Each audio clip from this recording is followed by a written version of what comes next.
राज्य में विभिन्न वर्गों को दि जाउथबा भत्ता टंका 3000 टंका को वृद्धि कर प्रस्तुति चली अर्थ विभाग सह विस्तृत आलोचना पर यह कार्यकारी कर सामाजिक सशक्तिकरण मंत्री नित्यानंद गंड कहते पूर्व सरकार भत्ता राशि बढ़ाई किंतु से पर्याप्त नुहे नुआ सरकार यह पर आलोचना कर भत्ता बढ़ाइबा आवश्यकता अच्छी बीजेडी नेता अमर शतपथी कहते।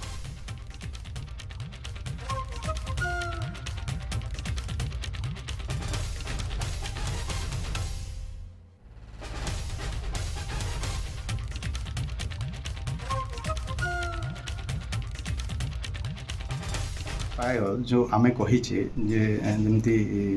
ओल्ड एज पेंशन अच्छी विडो पेंशन अच्छी डिजेबिलिटी पेंशन अच्छी ये जहाँ भी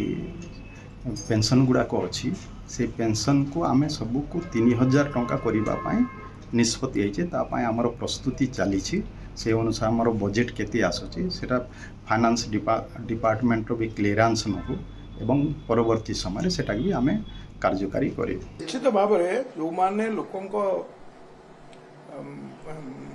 ये पाइचंती समर्थन पाइचंती एवं से मैंडेट भितर अनेक कथा कह से ओवरले लोके आगु ग्रहण करेंगे ना धानर 3100 क्विंटल पिछा 3100 दाम हो बा भत्ता को 3000 करिया हो ये समस्त घटना आलोचना विशद भाव में